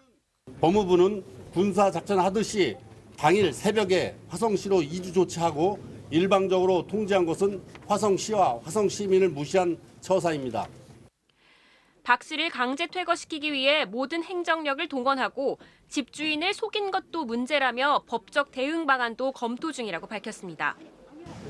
제 뒤로 보이는 박병화의 거주로부터 대학 후문까지의 거리는 불과 200m밖에 되지 않습니다. 박병화의 나이는 이제 만 39세입니다. 학생들이 많아요. 저런 사람이 옆에 있으면 불안해서 어떻게 살아. 못 살지. 막 속이 벌렁벌렁하면서. 법무부는 박 씨가 대학가 원룸촌에 거주하겠다고 신고한 건 알고 있었지만 현행법상 막을 방법이 없었다고 설명했습니다. 그러면서 박병화는 23년간 전자발찌를 부착하고 보호관찰도 받게 된다고 밝혔습니다. 경찰은 박씨 담당 보호관찰관과 한 라인을 구축하고 주변 CCTV를 보강하는 등 방범 시설을 확충하겠다고 밝혔습니다. MBC 뉴스 장슬기입니다.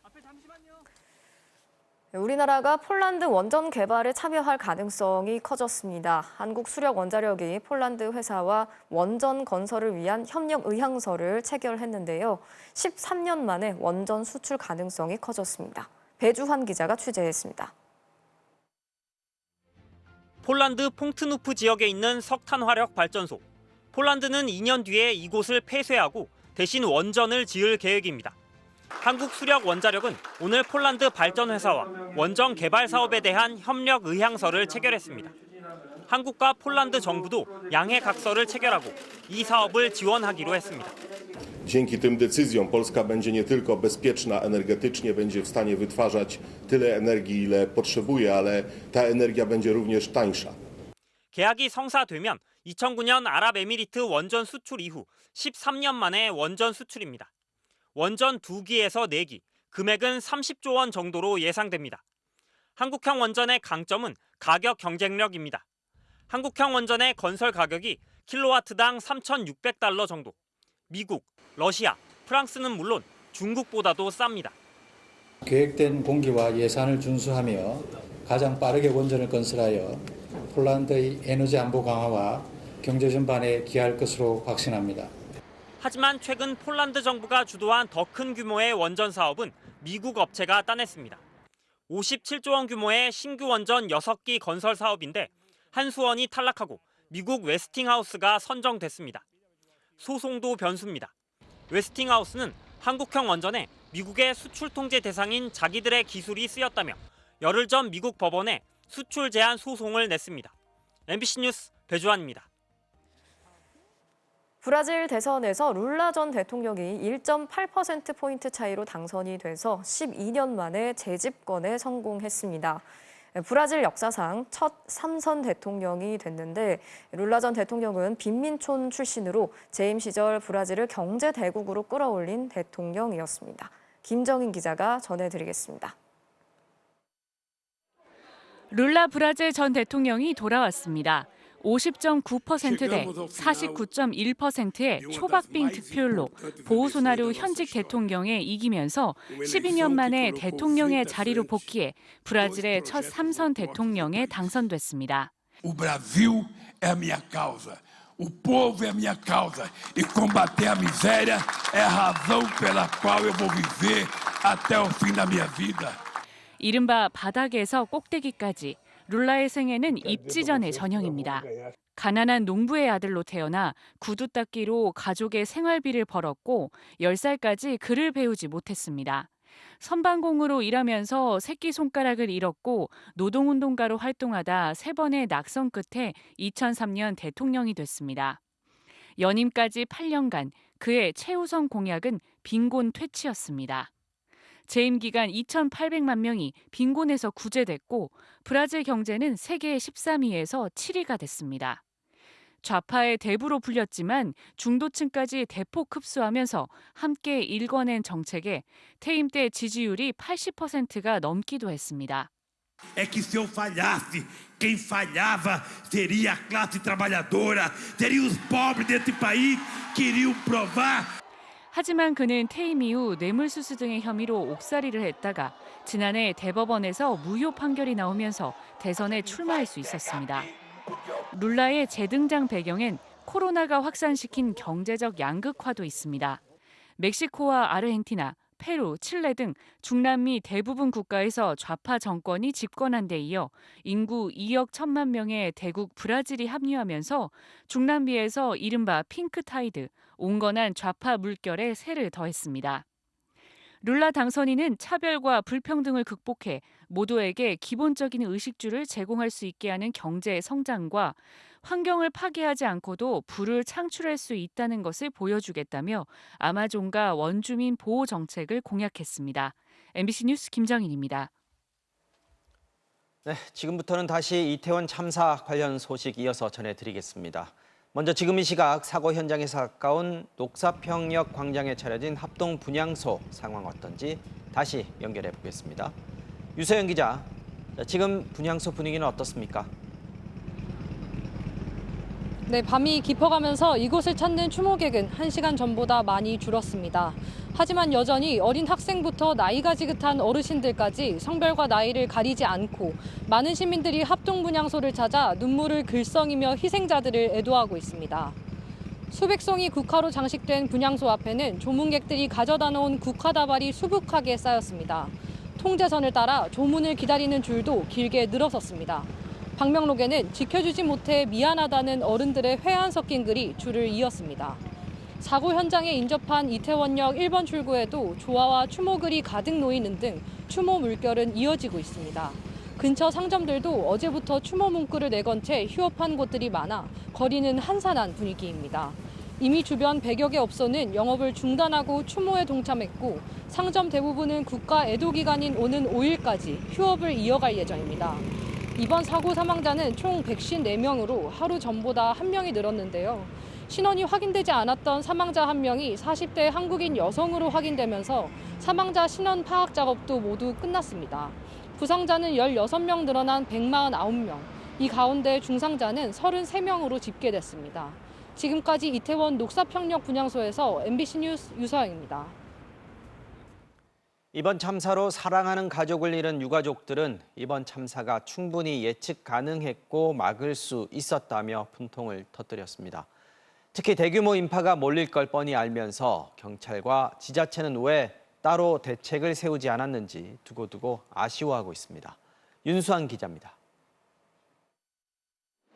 조카의 사고 소식을 듣고 하루 만에 전북 익산에서 올라온 삼촌은 서울 한복판에서 이런 참사가 났다는 게 아직도 믿기지 않습니다. 막내가 공부 잘했대요. 맹랑하고 이쁘고 성격도 발랄하고 귀여운데 부모님들은 엎드랑이 무너지죠. 나도 황당한, 삼촌도 황당한데요. 24살, 둘째 딸을 잃은 아버지는 사고 당일 밤 늦게까지 장사를 하느라 다음 날이 돼서야 소식을 접했습니다. 느낌이 이상해서 아침에 내가 9시 넘어서 이제 뗐거든요. 또 연락이 안 된다. 유족들은 하나같이 경찰과 지자체의 당시 대응에 분노하고 있습니다. 뻔히 사람들이 몰릴 걸 알면서도 어떻게 도로 통제는커녕 기본적인 인파 관리조차 안 했냐는 겁니다. 다닌다는 것은 사고를 많은 인파가 몰리면 사고를 대비해서 질서도 해주고 관리도 해줘야 되는데. 좁은 골목길이라고는 하지만 완전히 폐쇄된 공간이 아닌 만큼 사고를 막을 방법은 얼마든지 있었을 거라며 분통을 터뜨리기도 했습니다. 그렇게 몰리는 그런 상황 같으면 뭐하는 세상에 해야 될 거 아니가. 주체자가 없는 자발적 행사라 책임자가 없었다는 지자체 설명도, 특별히 우려할 정도의 인파가 아니었다는 주무장관의 발언도 가족들의 분노에 기름을 부었습니다. 그 말을 듣고 행안부장관, 어떻게 그런 말을 할 수가 있습니까? 주책이 없었어도 국가가 왜 있습니까? 사고 터져야 정신 차리고 우리나라는 누가 책임지냐고. 책임자 하나도. 하룻밤에 아들과 딸, 조카를 잃은 유가족들의 분통에도 관련 정부기관들의 책임 있는 언급과 공식 사과는 여전히 나오지 않고 있습니다. MBC 뉴스 윤수환입니다. 이태원 참사가 벌어지기 최소 1시간 이상 전부터 현장에선 심상치 않다는 전조가 곳곳에서 감지됐습니다. 특히 사고 현장 주변은 더 그랬습니다. 그러다 밀고 밀리는 현상이 시작되면서 사람들은 강한 압박에 숨쉬기조차 힘들었고 의식을 잃고 쓰러지는 사람들을 지켜만 봐야 했다고 합니다. 이유경 기자가 생존자들을 만나봤습니다. 비극이 시작되고 약 1시간 반 전인 그제밤 8시 50분. 이미 인파로 꽉 들어찬 가운데 심상찮은 이야기가 벌써부터 나옵니다. 그리고 1시간 뒤 해당 골목길은 물론 그 주변까지 인파로 가득 찼고 밀지 말라는 말이 곳곳에서 들립니다. 한 발짝도 뗄 수 없게 된 어느 순간부터 누군가로부터 시작된 밀치는 힘이 강하게 느껴졌다고 생존자들은 말합니다. 남자분들이 그냥 갑자기 우리가 힘 더 세. 야 밀어 하면서 저희 여자 3분을 그냥 그 방패막이로 삼아서 저희 등을 이렇게 미셨어요. 폭 4m의 좁은 골목길에 엄청난 인파가 몰렸는데도 양쪽 통행이 허용된 상황에서 밀고 밀리는 현상이 격화된 것으로 보입니다. 숨도 쉴 수 없는 강한 압박이 가해졌고 어느 순간 주변 사람들이 늪에 빠진 것처럼 보이지 않았다는 게 이들의 기억입니다. 폐에서 누르는 힘이 숨을 쉬는 그 힘보다 훨씬 세다 보니까 숨이 아예 안 쉬어지더라고요. 그때 여성분들이 그냥 다리에 힘이 빠지면서 제자리에서 주저앉더라고요. 구조를 요청하려 해도 손을 움직일 수가 없었습니다. 공간이 꽉 차고 숨이 딱 압박이 오더라고요. 아무도 핸드폰을 꺼낼 수 없어. 그 남자분이 겨우 손에 꺼내가지고 이제 112 해서 진짜 사람들 깔려 죽을 것 같아요. 빨리 오세요, 빨리 오세요. 인파에 밀려 의식을 잃는 사람이 속출했고 벽을 기어오르는 사람들도 있었습니다. 벽 쪽에 좀 밑이 있었기 때문에 위에서 손잡고 올라오라고 하신 분 덕분에 구출되었습니다. 사고가 시작됐지만 주변의 시끄러운 음악 소리에 의사소통이 완전히 막혔고 싸움이 났다 같은 헛소문까지 퍼지면서 더 많은 사람들이 현장 주변으로 몰렸습니다. 경찰분이 난간에 올라가셔서 뒤로 가달라 소리를 막 엄청 정말 목이 쉬도록 하시는 거예요. 뒤에 분들은 모르시고 계속 미시고. 생존자들은 안내 없이 골목길에 몰린 인파와 현장의 심한 소음, 사람들의 밀치기만 없었어도 참사는 없었을 거라고 말합니다. MBC 뉴스 이유경입니다. 참사의 원인을 규명하기 위한 수사에 나선 경찰은 오늘 오후 현장에서 합동 감식을 실시했습니다. 경찰은 사고 원인과 관련해 모든 가능성을 열어두고 조사하고 있다며 필요하다면 강제 수사 절차에도 나서겠다고 밝혔습니다. 김세영 기자의 보도입니다. 오늘 오후 2시 참사 현장인 이태원 골목길. 수많은 취재진과 시민들이 지켜보는 가운데 경찰과 국립과학수사연구원의 합동 감식이 시작됐습니다. 감식은 약 2시간가량 진행된 가운데 경찰은 현장의 상황과 기초 자료를 확보해 사고 원인 분석에 돌입한 것으로 전해졌습니다. 사실 조사를 진행하고 있습니다. 결과가 나오는 시점에 가급적 신속하게 그 사안을 국민들께 공개할 수 있도록 그렇게 하겠습니다. 경찰은 또 사고가 난 지점과 주변 CCTV 영상 52개를 확보해 당시 상황을 분석하고 있습니다. 경찰이 확보한 CCTV에 따르면 첫 신고 4분 전인 밤 10시 11분, 골목길에 시민들이 사실상 이동 불가의 교착 상태에 빠진 모습이 확인됐습니다. 이어 6분 뒤 가득 차다 못해 넘친 인파가 주변 가게 내부까지 밀려 들어왔는데 이 과정에서 일부 인원이 넘어지는 모습도 담긴 것으로 파악됐습니다. 경찰은 당시 상황을 겪거나 목격한 44명을 지금까지 조사했고 추가 조사를 이어가고 있습니다. 일각에서는 골목길 위쪽에서 일부 시민들이 앞사람을 밀었다는 의혹도 제기됐는데 경찰은 목격자 진술이 엇갈려 모든 가능성을 열어놓고 확인할 예정이라고 밝혔습니다. 어떤 남자분 한 3명, 5분 정도가 이제 우리가 더 힘세다, 밀리면 안 된다, 지면 안 된다, 밀어 하면서 막 계속 미는 상황이었고. 그러니까 힘싸움 하듯이 줄다리기 하듯이 사람들이 앞에서는 뒤로 쭉 밀고 뒤에서는 앞으로 쭉 밀고 서로 싸우듯이 막 그렇게 하더라고요. 아울러 경찰은 고인에 대한 명예훼손이나 개인정보를 유출하는 내용의 온라인 게시글 6건에 대해 조사에 착수했고 63건에 대해선 삭제와 차단을 요청했다고 밝혔습니다. 또 서울시와 용산구가 대규모 인파에 대비해 사고를 예방할 의무를 다했는지에 대해서도 들여다볼 방침입니다. MBC 뉴스 김세영입니다. 참사 당일 이태원에 투입된 경찰이 당초 알려진 것보다 적은 137명으로 확인됐습니다. 그나마 절반 이상이 사복 경찰이었고 정복 경찰은 58명에 불과했습니다. 사고가 나기 전부터 이미 경찰에는 현장이 위험하니 통제가 필요하다는 신고가 들어온 것도 확인됐습니다. 김태윤 기자가 취재했습니다.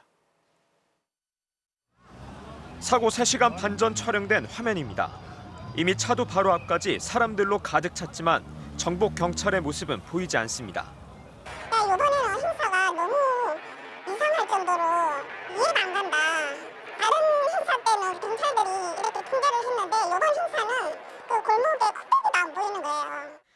현장 상황이 위험하다는 신고는 사고가 나기 전부터 경찰에 이미 여러 건 접수된 것으로 알려졌습니다. 저녁 9시 이태원 파출소. 인파에 떠밀려 가방을 잃어버린 인터넷 방송 진행자가 경찰에 통제를 요청합니다. 근데 사람들이 계속 밀어요. 안에 지금 사고 날 것 같아요, 저기. 저희도 지금 여기 들어갔는지 모르겠어요. 통제가 좀 필요할 것 같은데?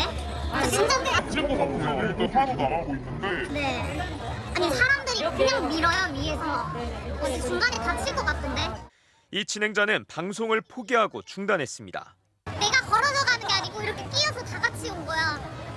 다 같이 내려온 거야. 와, 근데 내려왔는데 가방이 없어진 거야. 그리고 얼마 뒤 대형 참사가 발생했습니다. 경찰은 사고 당일 이태원에 137명의 인력을 배치했다고 밝혔습니다. 그러면서 오히려 다른 해보다 많았다고 주장했습니다. 2017년 90명, 2018년 37명, 2019년 39명, 작년에는 85명인데 올해에는 137명이라는 겁니다. 하지만 작년에는 방역을 위해 3개 중대를 투입했던 기동대 인력이 올해에는 없었습니다. 137명 가운데 79명은 마약 수사 등을 담당하는 사복경찰이었습니다. 정복경찰은 58명이 전부였습니다. 경찰 인력이 너무 적었다는 지적에 대해 경찰청장은 즉답을 피했습니다. 경찰 인력 배치 137명 적절했다고 보십니까? 질문하신 적절했느냐 부분은 저희가 지금 이 결과가 일어난 상태에서 단정적으로 말씀하기 어려운 부분인 것 같습니다. 경찰은 참사 발생 직전에야 서울교통공사에 이태원역 무정차 통과를 요청한 것으로 드러났습니다. MBC 뉴스 김태윤입니다. 이태원 참사 이후 충격과 슬픔에 빠진 시민들은 곳곳에 마련된 추모 공간을 찾아서 희생자들의 죽음을 애도했습니다. 소중한 사람을 잃은 이들에게 위로를 전했고 안전한 나라를 만들어달라고 호소하기도 했습니다. 양소연 기자가 전해드리겠습니다. 참사 현장으로부터 500m 정도 떨어진 서울 녹사평역 삼거리. 희생자를 기리기 위한 합동 분향소엔 영정이나 위패 없이 하얀 국화꽃이 가득 채워졌습니다. 성화하겠습니다. 조문을 기다리던 젊은 여성 추도객은 흐르는 눈물을 연신 손으로 닦다 결국 고개를 떨궜고 나란히 분향소를 찾은 두 노인은 헌화를 마친 뒤 오랫동안 묵념했습니다. 흰 꽃이 담긴 작은 화분을 직접 가져온 시민도 있었습니다. 참사 당일 이태원역 근처에서 손님을 여럿 태웠다는 40대 택시기사는 야간 운행을 마치고 분향소를 찾았습니다. 이태원역 1번 출구 갔다가 편지 한 통 전해주고 사고 예방 좀 미리 해달라고 전화 한 통이나 민원 한 통 안 넣어서 미안하다고 너희들 잘못한 거 없다고. 최근 이태원으로 이사한 외국인 여성도 분향소를 찾아 슬픔을 나눴습니다. I want to give my condolences to the friends and family and loved ones who were lost tonight. 서울시청 앞 광장에 마련된 분향소에도 추도객의 발걸음이 이어졌습니다. 시민들은 마음이 아프다, 미안하다며 애통해했고 채 피우지 못한 꿈을 하늘에선 꼭 이루길 기도했습니다. 이번 참사로 외국인 학생 2명이 희생된 서울의 한 대학에도 추모 공간이 마련됐습니다. 친구를 잃은 학생들은 한참 동안 눈물을 흘리며 작은 추모 공간을 떠나지 못했습니다. 서울의 각 자치구와 대학가는 물론 전국 곳곳에도 분향소가 마련돼 젊은이들의 안타까운 죽음을 애도했습니다. 정말 꽃다운 나이였을 텐데 이렇게 안타깝게 희생이 된 걸 보고 다음에는 좀 이런 일들이 좀 많이 일어나지 않았으면 좋겠다라는 생각을 많이 했고요. 추모객들은 무엇보다 이번 참사의 원인을 철저히 밝혀야 한다고 한 목소리로 말했습니다. 뉴스 보니까 나오더라고요. 이렇게까지 사람들이 많이 올 줄 몰랐다고. 다들 자기가 잘못 안 했다고 하네. 그럼 누가 잘못한 거지? 하고 좀 속상한 마음은 있었어요. MBC 뉴스 양소연입니다. 이태원에 우려할 만한 인파가 몰린 게 아니었고 경찰을 미리 배치했다고 해도 해결될 문제가 아니었다.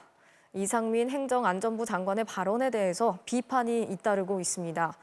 그런데 이 장관은 자신에 대한 비판에 대해서 오히려 선동적인 주장이라면서 일축하다가 뒤늦게 유감을 표했습니다. 박소희 기자가 취재했습니다. 이상민 장관은 어제 중앙재난안전대책본부 브리핑에서 경찰력 대비가 미흡했다는 취지의 질문에 대해 이렇게 반박했습니다. 경찰이나 소방 인력이 미리 배치함으로써 해결될 수 있었던 문제는 아니었던 것으로 지금 파악을 하고 있고요. 예년보다 특별히 우려할 정도로 많은 인파가 몰렸던 게 아니라는 겁니다.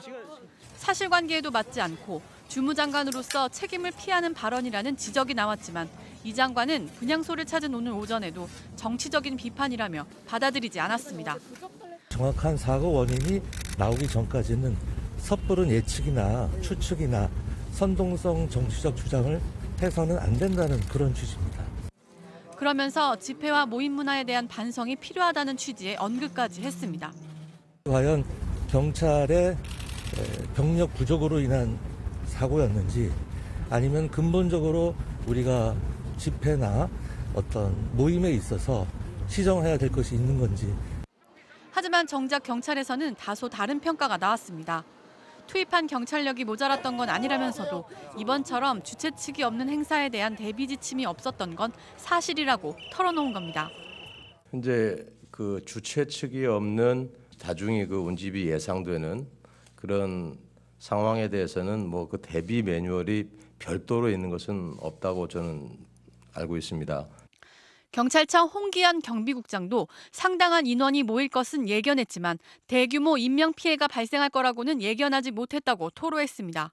그러면서 주최 측이 없는 다중인파 사건에 대응하는 경찰의 매뉴얼이 없다며 이번 사고는 그런 부분에서 미흡한 점이 있었다고 덧붙였습니다. 이틀째 논란이 계속되자 이상민 장관은 국민들께서 염려하실 수도 있는 발언을 해 유감스럽게 생각한다며 사고 수습에 전념하겠다고 밝혔습니다. MBC 뉴스 박수입니다. 네, 이상민 장관의 이런 문제 발언에 대해서 대통령실과 한덕수 국무총리는 이 장관 발언의 취지로 볼 때 큰 문제가 없다는 반응을 보였습니다. 하지만 여야 모두 부적절했다는 비판부터 당장 파면해야 한다는 질타까지 잇따라 쏟아냈습니다. 계속해서 임현주 기자가 전해드리겠습니다.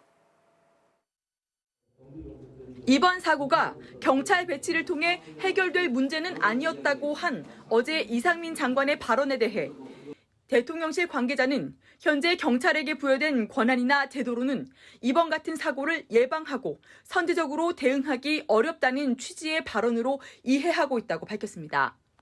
한덕수 국무총리도 경찰 인력 투입에 대해 설명하려는 취지였을 것이라고 말했습니다. 오히려 뭐 조금 더 많은 숫자의 그런 경찰의 인력들이 여러 가지 수고를 많이 하는 과정에서도 투입이 됐다 하는 그런 말씀을 대통령실이나 총리나 이상민 장관 발언이 문제가 없다며 대신 해명한 것으로 풀이됩니다. 하지만 여당에서조차 국민 정서에 반하는 발언이란 비판이 잇따랐습니다.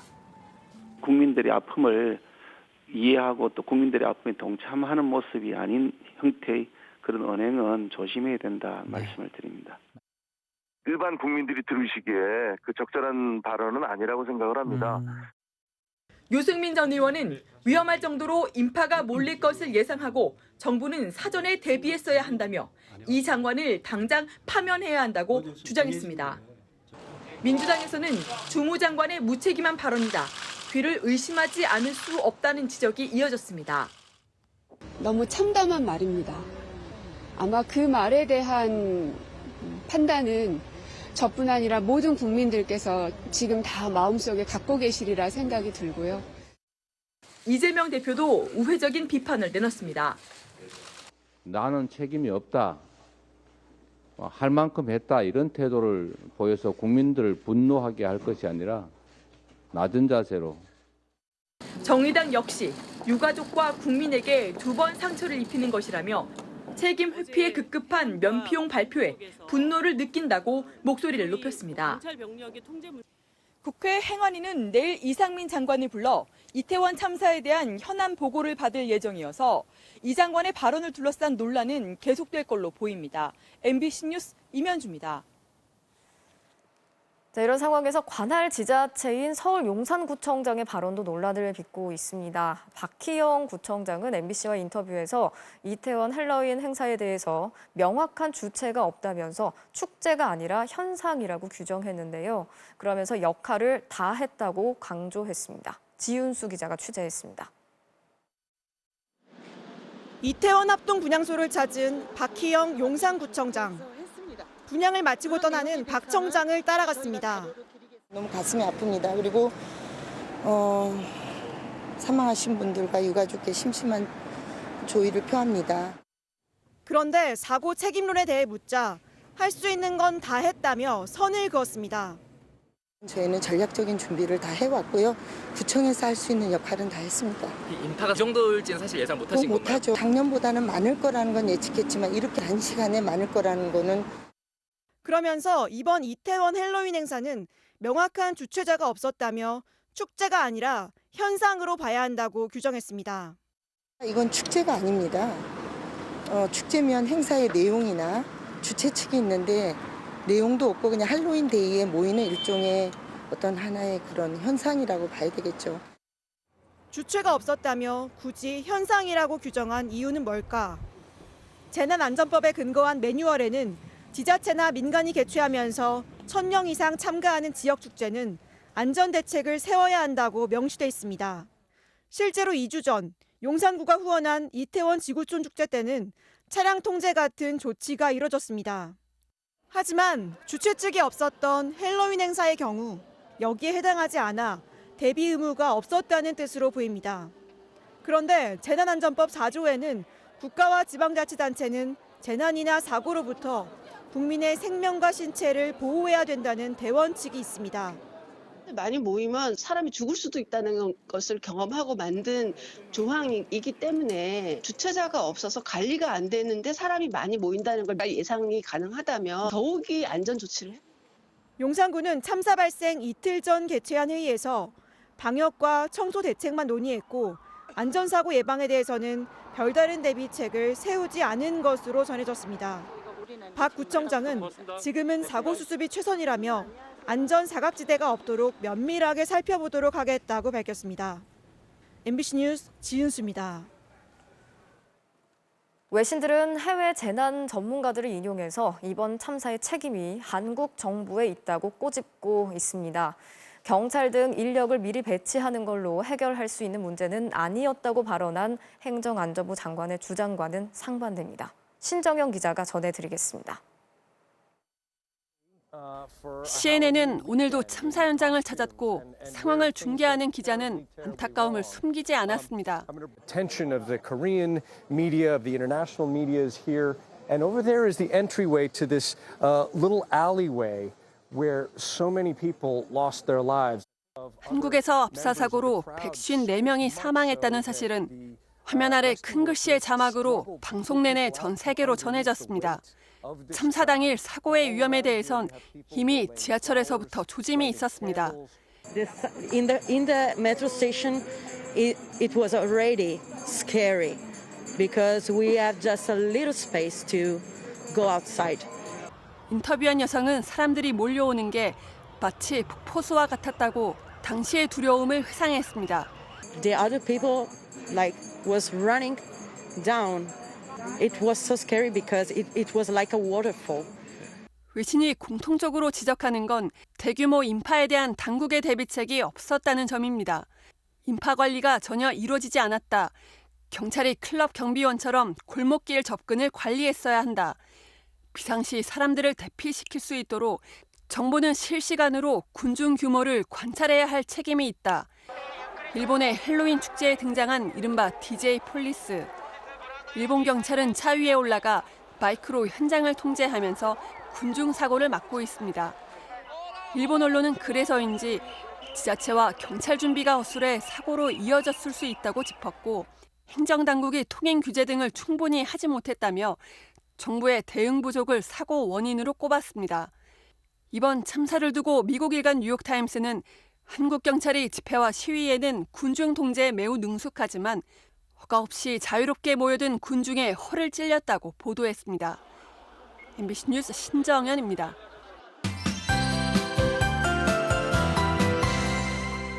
네, 밤사이 서울 등 대부분 지방에서는 안개가 매우 짙어집니다. 또 북쪽으로 약하게 기압골이 지나면서 내일 서울을 비롯한 중서부 지방은 빗방울이 떨어지는 곳도 있겠습니다. 이 기압골 후면으로는 찬 공기가 내려와 바람이 강해지겠는데요. 내일 오후부터 저녁 사이 서울 등 중부 지방은 순간 시속 최대 55km의 돌풍이 불 수 있겠습니다. 야외에 마련된 각종 시설물 관리와 안전에 유의하셔야겠습니다. 이 바람이 미세먼지를 몰고 오면서 내일은 일부 서쪽 지방의 농도가 높아지겠는데요. 수도권은 오전에 농도가 잠시 높아지지만 충남과 전북의 미세먼지 농도는 종일 나쁨 수준을 보이겠습니다. 내일은 전국의 하늘 대체로 흐린 가운데 오후부터는 바람이 강해지면서 하늘도 맑게 개겠습니다. 또 아침에는 대부분 지방 가시거리가 200m 미만으로 좁혀지겠습니다. 아침 최저 기온은 서울과 강릉 11도, 대구 8도로 오늘과 비슷합니다. 낮 최고 기온은 서울 18도 등으로 중부 지방이 오늘보다 2도에서 4도가량 낮아지겠습니다. 또 이번 주는 날씨가 갑자기 추워질 전망이라 건강 잘 챙겨주셔야 합니다. 수요일부터 공기가 조금씩 차가워져 금요일 아침 기온 2도까지 뚝 떨어지겠습니다. 날씨였습니다. 이태원 참사 관련 소식은 이어지는 뉴스 특보를 통해서 전해드리겠습니다. 뉴스 마치겠습니다. 함께해 주신 여러분 고맙습니다.